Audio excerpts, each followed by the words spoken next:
This is pretty good now. Now, 11 and verse 10, let's look at this in Greek, okay? Exe dexeto. Car.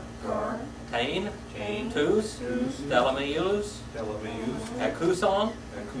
Polin. Ace. Teknites. Kai. Demo. Ru. Demorgos. Demorgos. Ho Theos. All right. That's where we'll begin. The Master Mason is God. That's the that's my title of this verse. The Master Mason is God. For he looked forward to the foundations. It's talking about Abraham now. We were studying about Abraham last week, and it says Abraham was a pilgrim. In the land, he just absolutely was never at home. He lived in somebody else's house, basically. Somebody else's land all his life. God had said that he had appointed this land for his children. You have to realize that Abraham never had anything in the promised land except a grave. That's all he ever had, just a grave. The cave of Machpelah there in Hebron. That's all he ever owned. He bought that place to bury Sarah. And of course, Isaac and Jacob and Joseph, all of them are buried in there along with Sarah, but that's all they have. That was it. They never had anything else. They wandered and they lived in tents, skene, in tents. That's all they ever did. As a matter of fact, here we had Abraham, we have Isaac, we have Jacob, we have all of his sons. For hundreds and hundreds of years, they kept and they remembered the promise that God had made to them, but they never had any of it. In all reality, they came in the promised land, and for just a little while, they possessed the land. They did not cleanse the land, so there was a problem. Brett. Does skine mean flesh too? What? Does skine mean flesh? Skine, if we would get an idea of skin from it, it meant well, the American Indians, they had skin tents, didn't they? All right, and these, they take the hair off of the skin, off of the animal, and they weave it. All of those great big tents, like Abraham lived in and everything, are basically black goat hair, and they're made into cloth, woven into cloth, and that's what you see out there even today. If you go in the Middle East, at least when I was there in 75 and 76, you still could see a lot of those. On Sunday morning, we've got that. We've got a video that we're watching, and we saw the old skin, or the old goat hair tents. All right, welcome to the class. It's good to have you in the class. We're studying the book of Hebrews, 11th chapter, verse 10. Brett, would you get him an inliner out of that thing back there, please? 11 and verse 10. You know, Jim, the thing about it is they never paid taxes. They didn't have any worries underneath. I can't see why that's such a bad life. You know? Well, if you want to live a free life, the Bedouin life, and that's the life that God wanted us to live in all reality. Yeah, he said don't build cities. Yeah, don't build cities. All right. The Master Mason is God. All right. He expected, it says, he looked forward to, for he looked forward to the foundations having a city, having foundations, okay? Foundations. Themalus, all right? Foundations having a city. Polis. Our word police comes from that word polin there. Police, that's someone that watches over a city, that keeps the city under control, okay? Of which... It looks like that we're out in chapter 11.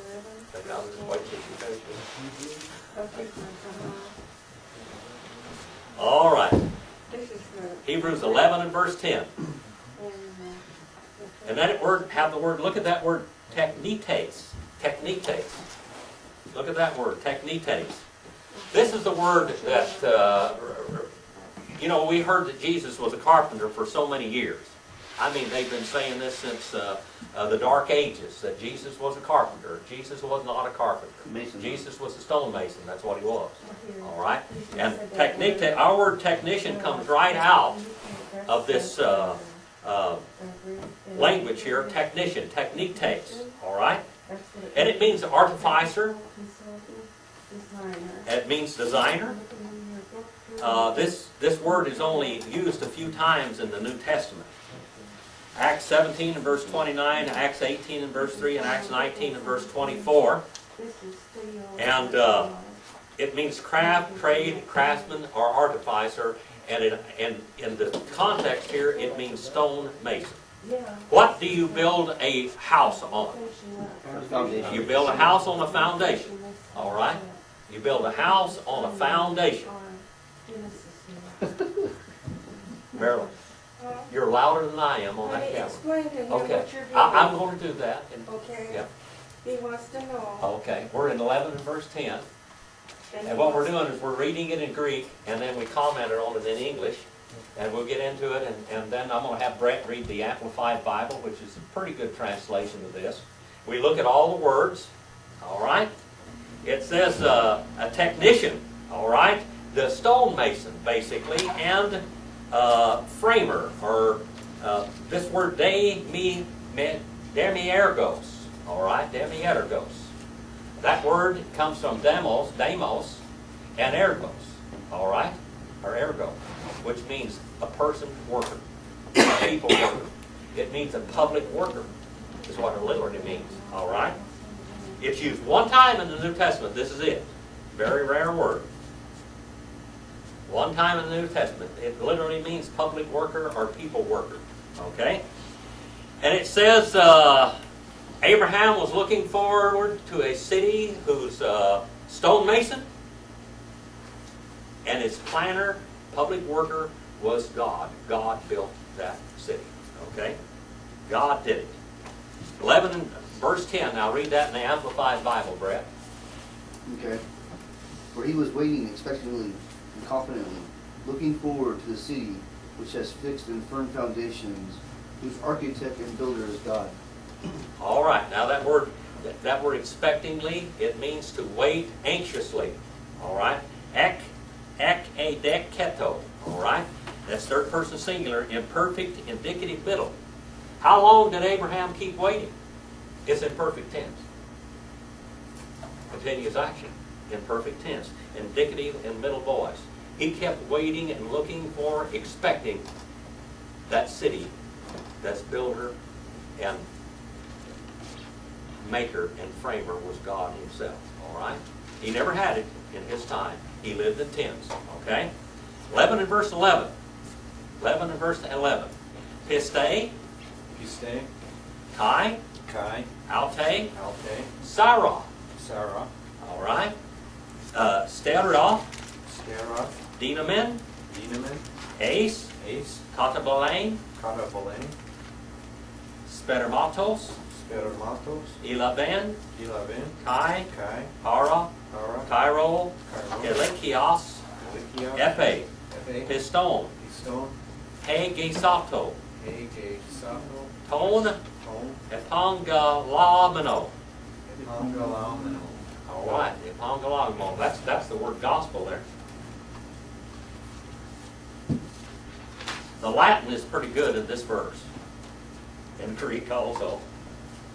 But Latin, we get our language a lot from Greek and Latin.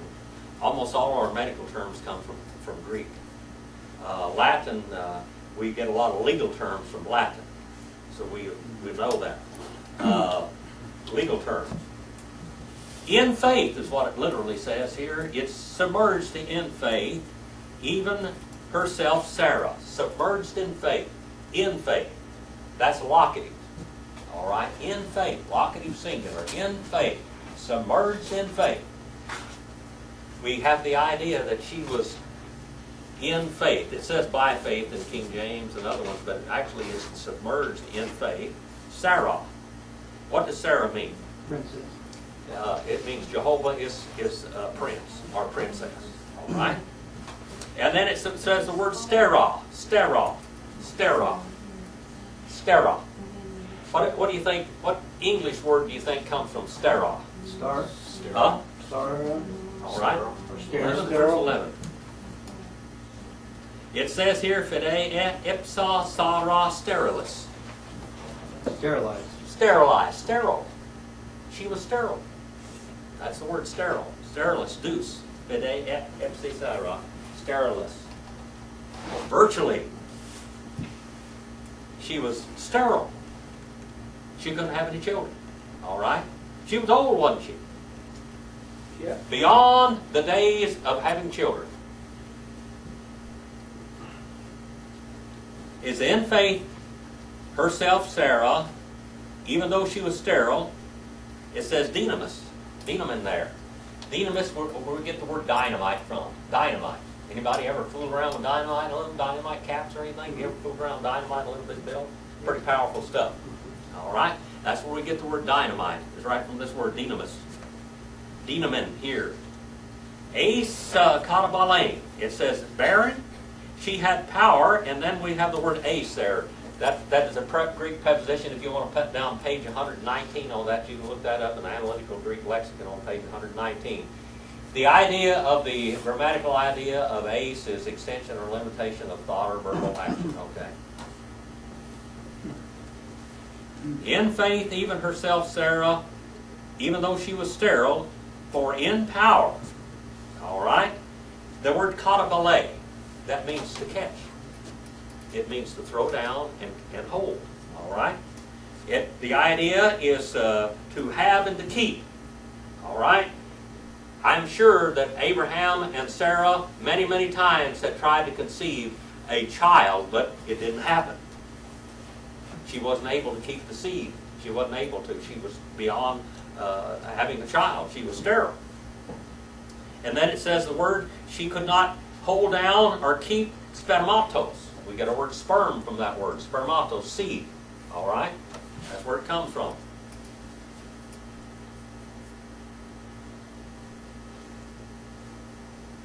Sarah sterilis vertetum in conception seminis accepteth. All right? She could not conceive seed. She could not conceive. She could not bring forth a child. But it says here she conceived even beyond the time, all right, beyond the Cairo. Cairo. There's a word time in Greek, it's chronos. We got our word chronology from that one. This one's Cairo. This is season. All right? There's a certain time in a woman's life that she is capable of having children, usually from the time she's, and back in these days, 15 years old to 30, you know. That's about it. She was twice this old, wasn't she? Almost, well, Three times. Three times that old. All right? And it says she conceived beyond the time of age. And that word, we have the word epe there, and it says since. Faithful, she judged the one having promised. All right? She considered God faithful. The word faithful there, that means dependable, it means honest, it means noteworthy, trustworthy. All right? What's it say there in the Amplified Bible, Brett? At 11? Uh-huh. Because of faith, also Sarah herself received physical power to conceive a child, even when she was long past the age for it, because she considered God, who had given her the promise, reliable and trustworthy and true to his word. All right, now this is what happened. We know that God appeared to Abraham and told him that he was going to have a child. Before this, God had promised Abraham that his children would be like the sands of the sea and like the stars of heaven, didn't he? And that was great. It was words, though. Abraham kept waiting. He kept, I'm sure they kept trying to have children, but it didn't work. Nothing ever happened. No children. And he finally approached God and said, God, what are you going to do for me? I don't have any children. And then he even approached God and told him, he said, well, maybe I can leave all I have to Eliezer, my servant, my faithful servant. No, that wasn't it. So Sarah had an idea she thought was a good idea. Back in those days, if you owned a slave, why, you could give your female slave to your husband, and she could conceive, and if she had a child, it was yours, not hers. Because the slave didn't own herself, did she? No. So if she had a child, then that child would be hers. So she said, well, take Hagar. And just think about the types in this. Hagar was what kind of a person was she? What nationality was Hagar?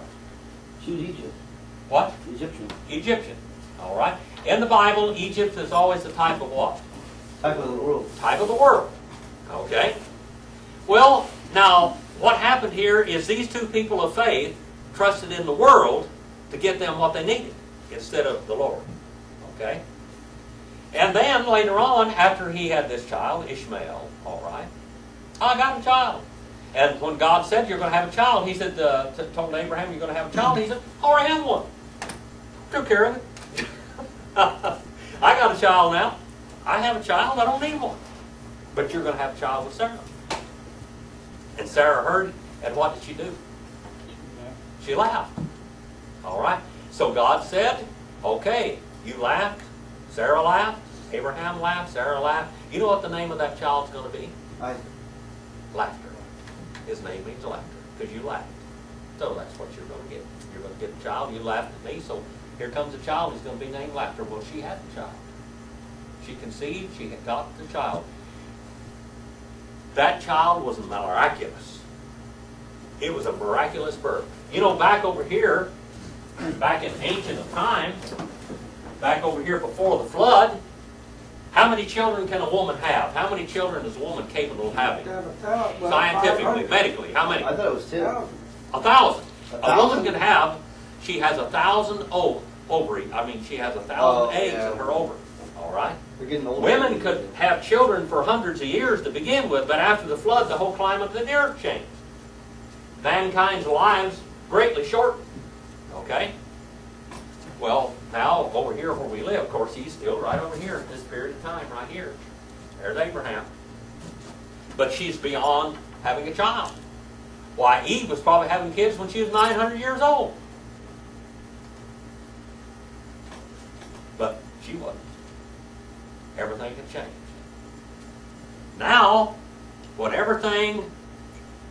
you got to trust in God, when it's a miracle if you make it. Okay? The doctors tell you you're not going to make it. There's no hope for you, and you go on and live, and you're here for another 10 years after that. That happens many times. Who do you think's the author of that? God. Yeah, God left you here. He wasn't ready for you to go home yet. Well, what happened when, in the New Testament, John the Baptist's mother and father, Elizabeth, remember what happened with her? She was beyond the age of childbearing, and God performed a miracle, and she conceived. All right?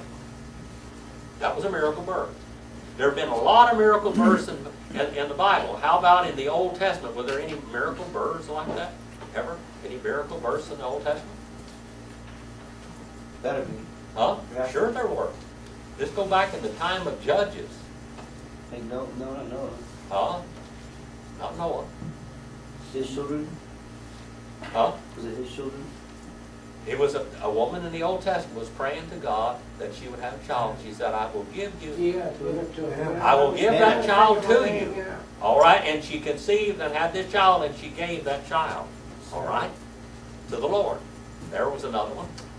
Now, these people could not have children, okay? And God overruled nature and miraculously, with a sign, brought forth a child, okay? Even Mary. Mary did not know a man, but God implanted His seed in her, and she brought forth the Messiah, God in flesh, okay? That's what happened there. These are all miracles. Abraham, now, it was only one thing to bring forth a child from Sarah. Now, Abraham had children after Sarah died. Did you know that? He got married again. He had more children. So it wasn't Abraham that was having the problem. It was Sarah. Okay? But God miraculously caused her to conceive, and she believed, even though she laughed, she conceived, and she brought forth this child. His name was Isaac. What does Hannah mean? What? What's Hannah mean? Hannah, what does it mean? Hannah? I can't not right now. I don't know, Brother Brett. Got right off.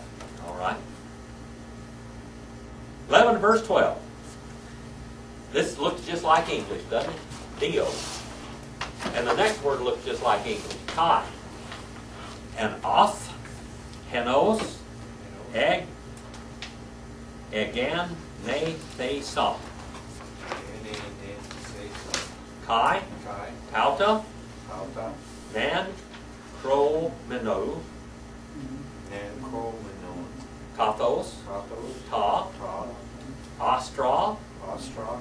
Tu, Two, Uranu, Uranu. Tu, Tu.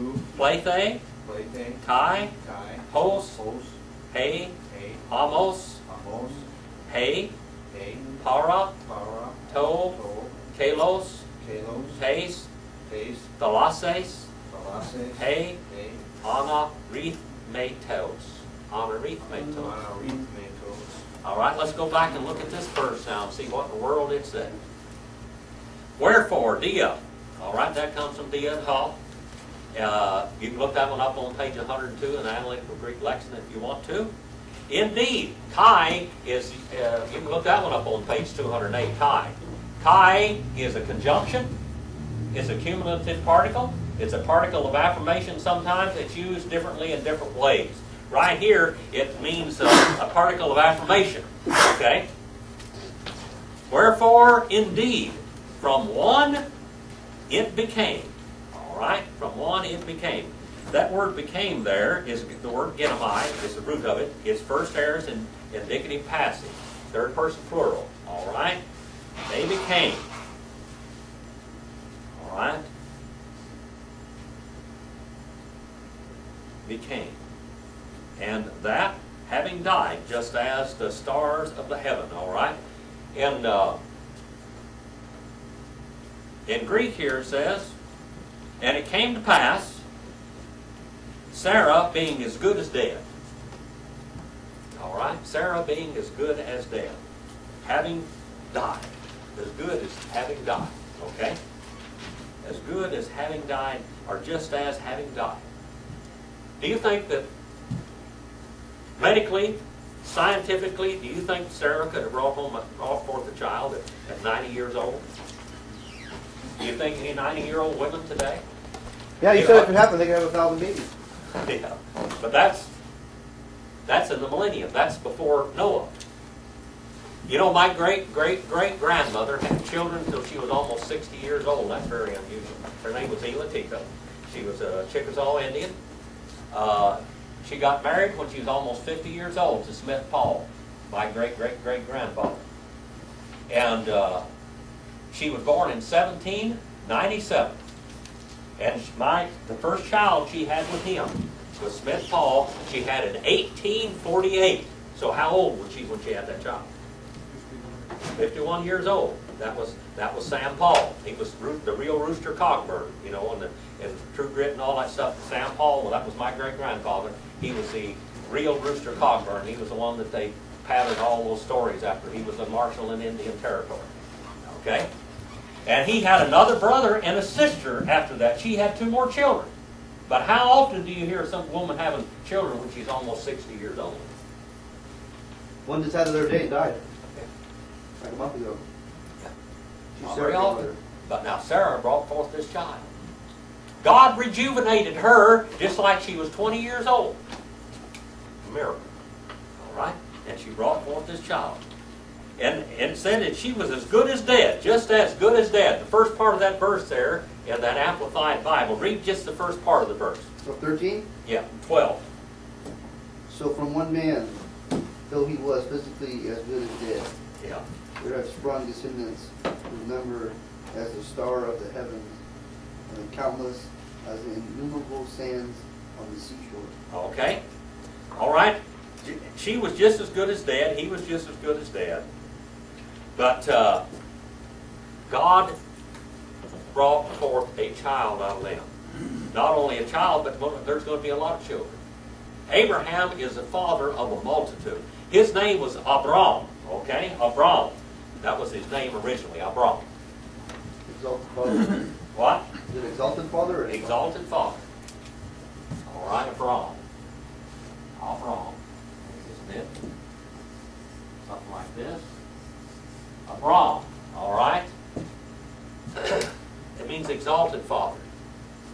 But God said he is going to be the exalted Father of a multitude. Now, in the world today, who claims Abraham as their father?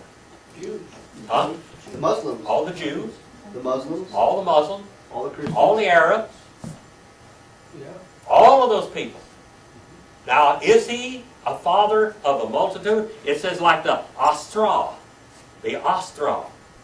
We get our word asteroid and all that out of this word here. Of the heaven, of the Uranos. How do you say heaven in Hebrew? Come on. No, Come on. How How do you say heaven in Hebrew? It's Uranu here, Urano. How you say it? That's gonna make me. I don't know. All right, Uranu Say here. it. What's it called? Alright. Ha'ara? Yeah, Ha'ara. That's Earth. Alright. That's Earth. Oh, Earth. It's just opposite of that.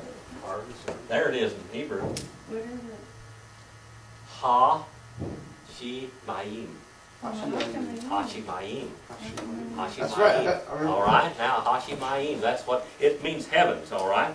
That's the stars of heaven and a multitude, basically just as the sand, almost, of the lip of the sea, of the lip of the shore, all right? The word kalos there, he parato kalos te thalases.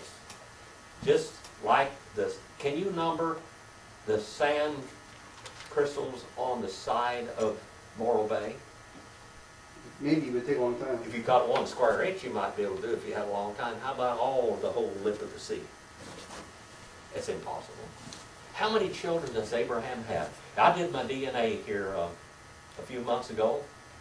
Come to find out, I have a little bit of a heritage from Abraham. I'm really related to him. And you know, I'm American Indian. And we were kind of invaded over here in this continent. And of course, Europe fought back and forth there between the Middle East and Europe. And the Arabs and the Turks went into France and Italy and Spain and crossbred with those people tremendously for hundreds of years.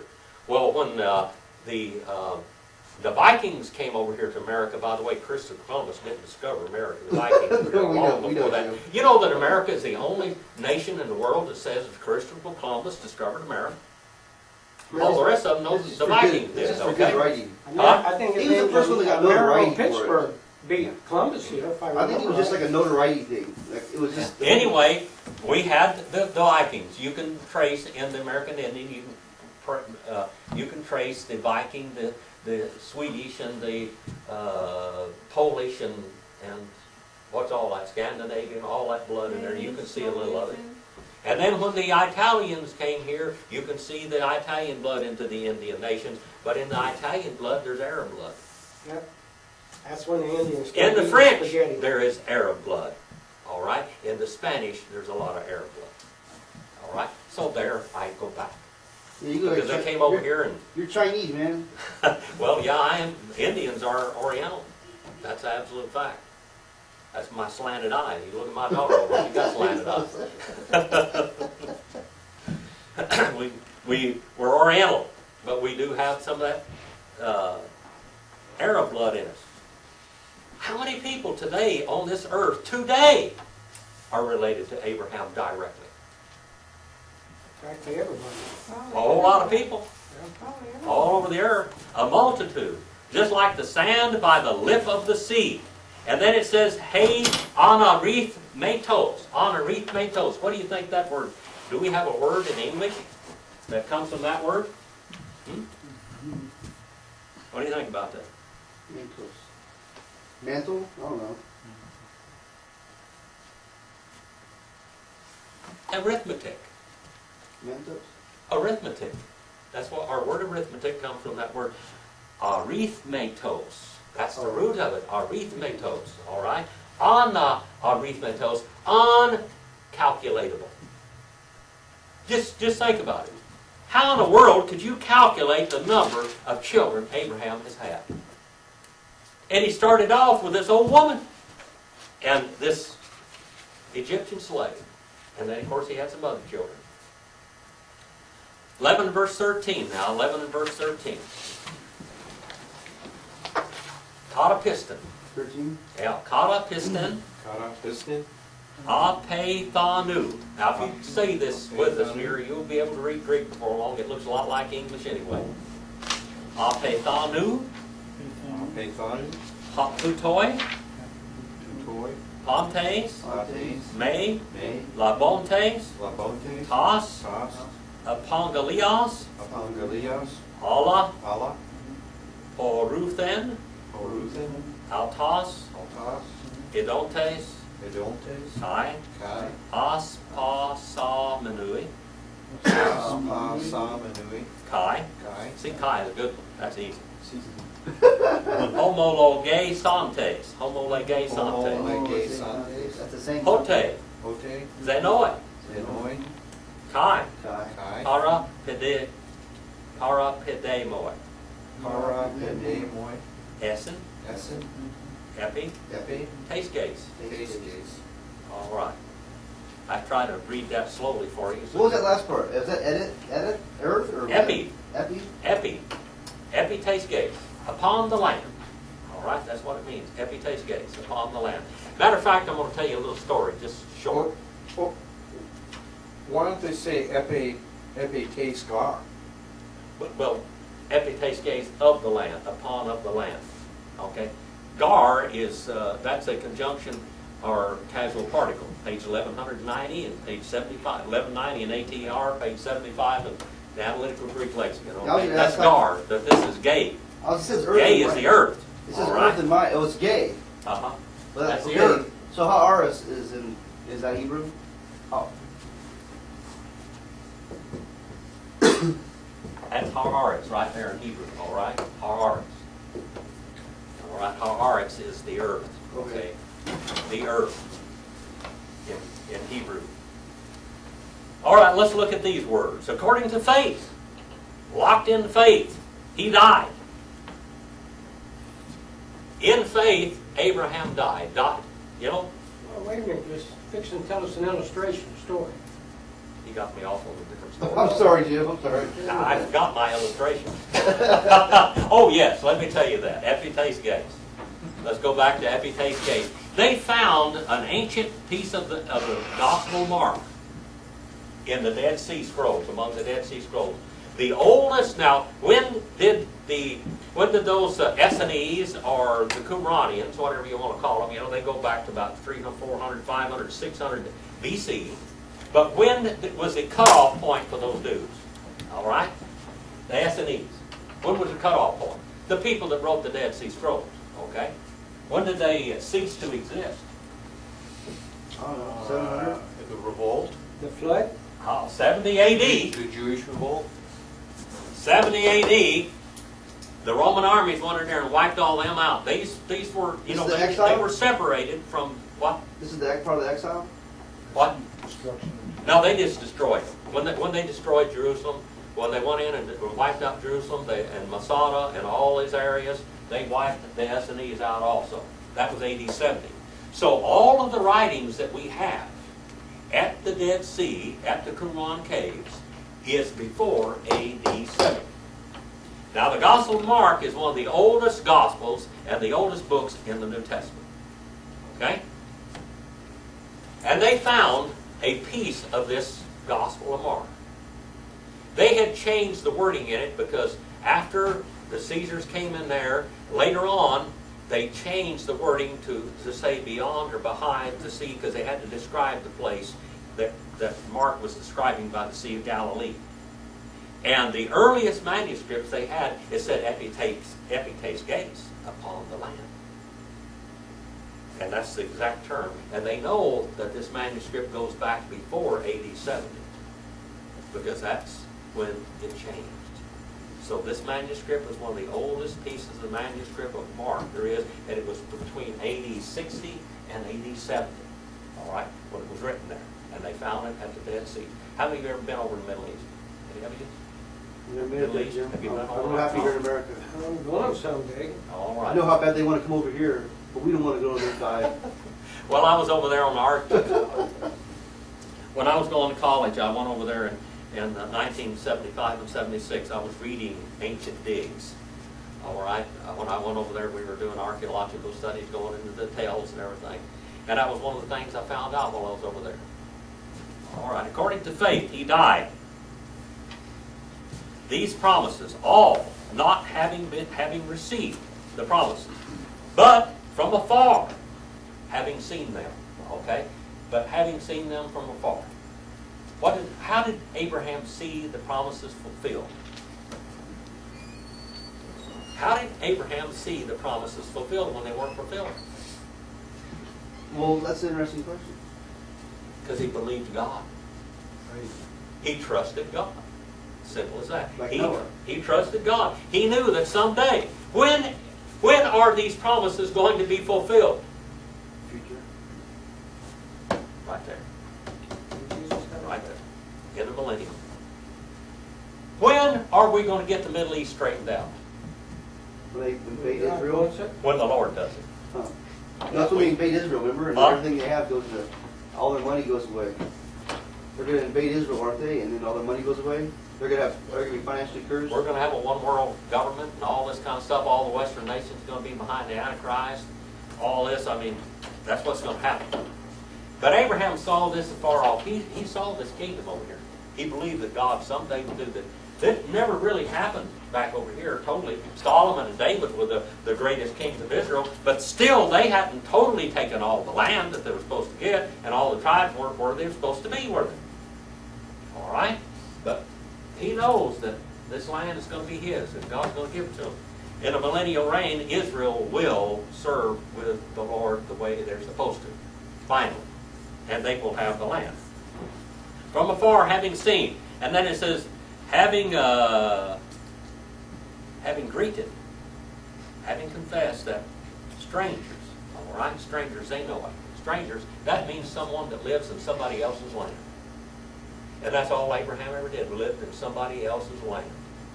Like I said, the only thing he ever owned was a burial plot. And I've been to that burial plot. I don't guess anybody's been to Hebron in a long, long time. I got to go there in 1975, not without bullets flying all around. I got to go there. You know that the mummy of Jacob and Joseph are in that tomb? There, all those, Abraham, Why don't they Isaac, dig 'em Sarah, up? all of those are buried in that tomb. That's a private land now. The government owns it now. But some other kind of government owns that property now. You can't go visit that no more. Well, no, you can't go there. I got to walk into that place. I didn't go in the tomb itself, but I went right above where they're buried, and they had golden caskets above everybody's. You know, Sarah's got one here, and Isaac and Jacob, all these are buried. Abraham, you can go in there and see where they're buried down below. All right? Having confessed that strangers and pilgrims, parapidamoi, all right? That means just pilgrim. That means someone that goes and dwells beside the land. They aren't living in their house. Nothing that is deeded to them. The oldest deeded property in this world is the property that God deeded to Abraham, but he never got it yet. And every one of those kids, how long was Israel in Egypt? 400 years. Almost 500. Almost 500 years. How old is the United States of America? 215 or something, 217. Uh-huh. No, I mean 220, 226. Yeah. Something like that, 236. Israel was in Egypt more than twice as long as the United States of America has even been in existence. And they remembered the promises. Why did they remember the promises? Because they lived in a place that was Because unbearable. God instilled into their hearts that promise. By faith, it was a gift. He kept instilling in their hearts that promise. All right? Now, after they got out of the land, God had to get Egypt out of Israel. They were in Israel. Israel was in Egypt for almost 500 years, and it took him a long time to get Egypt out of Israel. That rubbed off on them, didn't it? It rubbed off on them. It says, pilgrims they are. They kept on being, third person plural, present indicative active, upon the land. They were always pilgrims, always just walking on somebody else's ground. 11 and verse 14 now, 11 and verse 14. You want to read that for me? Oh, I'm sorry, yeah. Before we go on, let's see what Okay. the Amplified Bible says. Now those who taught Okay, now those people who talk as they did show plainly that they are in search of their fatherland, their own country. Yeah, the fatherland. No, go back to verse 13. 13. Yes, not 14. These people all died, controlled and sustained by their faith, but not having receiving the tangible fulfillment of God's promises, only having seen it and greeted it from a great distance by faith, and all while acknowledging and confessing that they were strangers and temporary residents and exiles upon the earth.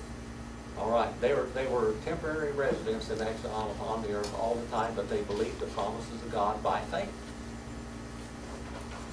It's just think about yourself right now. We're all temporary. We're all temporary in this We're all world. temporary. Yeah, we're not. Now, just how much of heaven have you ever seen? My wife. How much of heaven have you ever seen? How do you know you're going to go to heaven? How do we know if we've seen it? How do you know heaven exists? By faith. That's what. By faith. By faith. What's an agnostic say? What's an agnostic? What does the word agnostic mean? It's translated know-it-all. What does the word agnostic mean? They're talking about Gnostic. Oh, Gnostic. Agnostic. We get our word ignorant from it. Yeah. Agnostic, ignorant. Okay? They say that nobody can know that there's a God. There's no way that you can know there's a God. And they say, I don't know there's a God, and neither can you. But by faith, But that's we not true. believe that there is a place after this, there is a life after this. But they are wrong though, because they can't prove all these other things. They can't prove how we have sustained life. They can't prove how you're saying the elements in the dirt are made from the same elements we have. There's all these things they can't prove, and like how the sun is a perfect distance from the earth, and how, you know. Well, in Genesis, it says, Barashith, Bara, Elohim, et Hashemayim, et Haaretz. In the beginning. Okay? That's it. That's what it said. By the way, we're going to teach the book of Genesis on Sunday night. Pretty soon, as soon as I finish the book of Revelation, we'll start going to the book of Genesis. All right, we're going to teach it from Hebrew. Barashith. That means in beginnings. Created and completely finished. That word bara. Pounded out. That's perfect tense. It's not pounded out? Huh?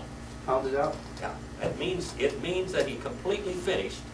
It says God, Elohim, Hashemayim, the heavens. And then, after God had created all the whole universe, he placed the earth in it. The Haaretz, the earth. All right. After he created all the universe, all of the space to put it in, and then created all the planets, he took the earth and put it in exactly the right place. And in Hebrew it says that. That's good. I like the way that guy in Christ in Creation explains it. Oh, After he okay, created let's it, he spoke and the elements came together. The elements crystallized. Yeah, came together and created the earth. You know, they had the Catholic Church, Augustine and a few of them other bright guys back in the early I thought you was days. going to say nuts. Huh? I thought you was going to call them nuts. A few of them other nuts. They had the old thing that God created everything ex nihilo. What does that mean, ex nihilo? Something Out of nothing. Yeah. But where did everything come from? It didn't come ex nihilo. That's not what the Bible says. What does it say? That was their idea. It came forth from God. God spoke it forth, exploded it from Him. Because he's omnipresent. It's in him. He We're in spoke it him. forth, it came from Him. Yeah. Where did man come from? Adamah, or Adam. Same elements as he made the The earth. blood. All right. He wasn't made from dirt. Same elements. He made from the same elements as the dirt to become dirt, to become Adamah. All right. Adam would become Adamah. What is the root form of man and earth? What's the root? Come on. What's the root? Dom? I don't know. What you're doing, you get an A+ tonight. You know that? I finally Oh, got there an it is, 80 right there. That's it. Dom. That means blood. What color is blood? Red. White. Oh, red. It's actually supposed to be blue. In your body it's blue, and when you cut yourself it turns red. Okay, that's what's happened. But Dom means red, and it also means blood. And from right? From Adam, all right? And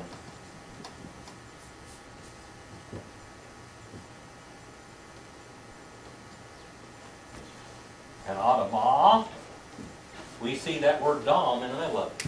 Dom, that's root. And when they talk about the good old, when you go back into Texas and Oklahoma especially, what color is the dirt back there? Red. Red. I mean, it's red. Atlanta, Okay? that's where they And used to- evidently in the Garden of Eden, the dirt was red. Had to be like Oklahoma. All right? Oklahoma ground, Okie ground. Red dirt. All right? And God made man from the same elements as he made the dirt to become dirt, prophetically, to become dirt. Because what would happen to Adam? He knew it had sinned, and then he knew finally, after 900 and something years, he's going to croak, and his body is going to be put in the ground, and it will go to the dirt. All right? As the dirt you were created, and to dirt you shall go. All right? That's it. Great things from the original language that you don't normally look at and Yeah, see. King James messes that up. Well, they didn't believe that. Said They didn't dust. believe it. They didn't believe it. All right. 11 verse 14 now. Hoi, Toy, gar, Gar, toi ata, Toyota, legontes, Legonte, emphanizusin, Hemiphanizusen, hote, Ote, patrida, Patrida, epizetusin. Epizetusen, All right, for the one such thing saying, all right, the words, look at the word, for the one such things saying, legontes, that comes from Lego. The word Lego, that's, you know, you've got these Legos that people play with, put things together, Legos, how many of you ever seen Lego? I think maybe it came out of this Greek word right here, Lego. Lego, that is the verb.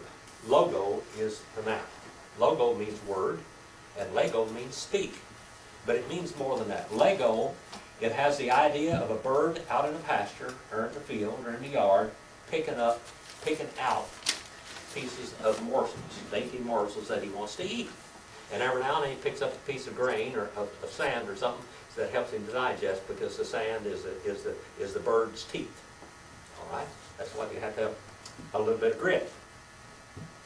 He would be out here picking it up. And the idea, Lego, how it came into the Greek language, it means that a human, from his mind, picks out things and lines them up in a row. It's ideas from your heart, or your mind, or your soul. You lay in order, you line them up in order, words. When you speak, you line up words, and you pick from your memory and put those words together so you can make somebody else see what you're saying. Okay? That's communication. That word comes from Lego. In Hebrew, it's the word debar. Okay? I mean, there's other words, but debar. Okay? And debar has also debar has almost the same idea. Debar means a fence line. It means a line of soldiers. It means to line something up in a row, just like the Greek word does.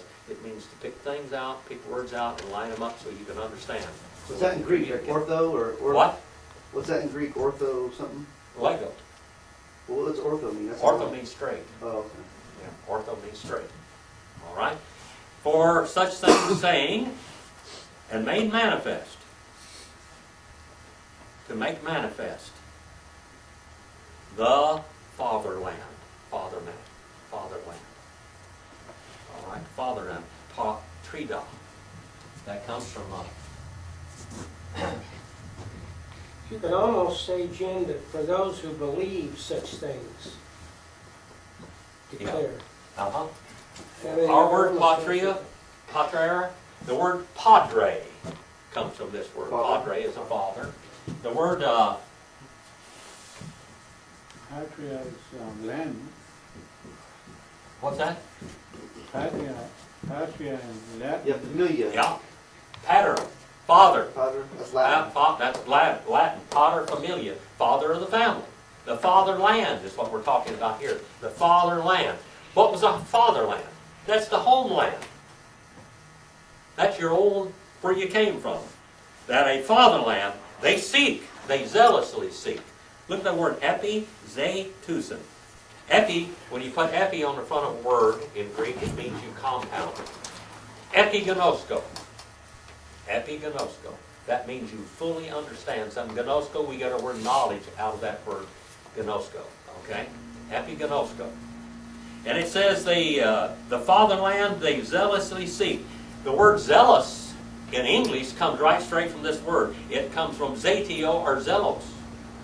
Paul the apostle said that he was a zealot. Wasn't he?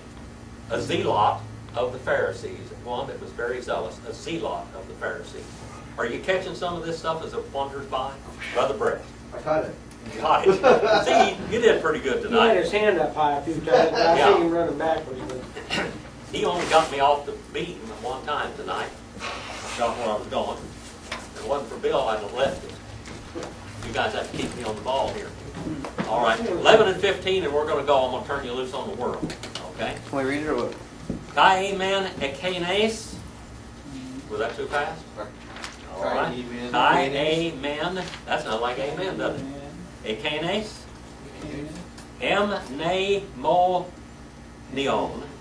M-A-No-Me-No. Off. Off. Haste. Haste. Eke. Bason. Eke-Bason. Akon. Akon. On. On. Tyrone. Tyrone. Anakamsi. Anakamsi. All right. Let's look at this just a little bit. Genesis 24, 6 through 8 is what it's talking about. Go back to the text. And Brother Brett, get ready to read that in verse number 15, okay? Yeah, All ready. And since indeed that they kept on remembering, from of which they came out, and they may have continued, all right? They continued a season to return. When Joseph went down into Egypt, and his family, all of Jacob's sons came down there, he said, don't be angry yourselves that you tried to kill me and sold me into slavery, because God used it for an opportunity, and he brought me down here to save your lives. He said, but that's not all. Before Joseph died, he said what? He said, do not leave my bones in Egypt. You take my bones and you put them in the cave of Machpelah.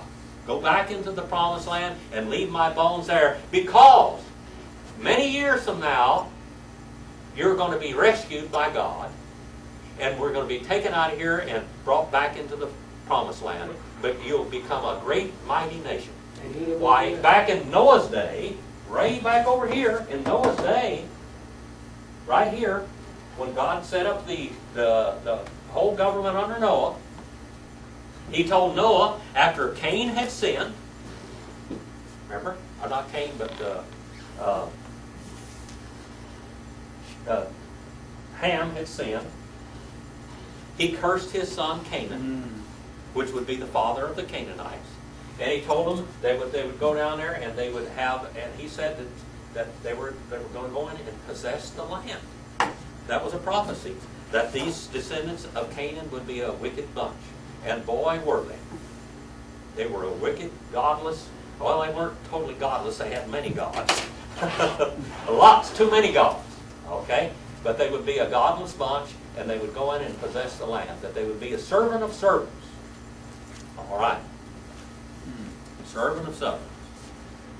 They kept on remembering, and all the time they were down in Egypt for almost 500 years, they remembered the promise. Jacob remembered the promise that God had made to Abraham. Isaac remembered the promise. The promise. Jacob, all the sons of Israel remember the promise, and even Israel to this day, that bunch of people over there, even though they're basically godless and atheists to a great extent, and evolutionists,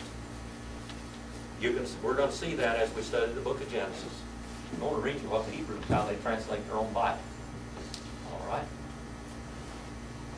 Can we read it or what? They remember the promise.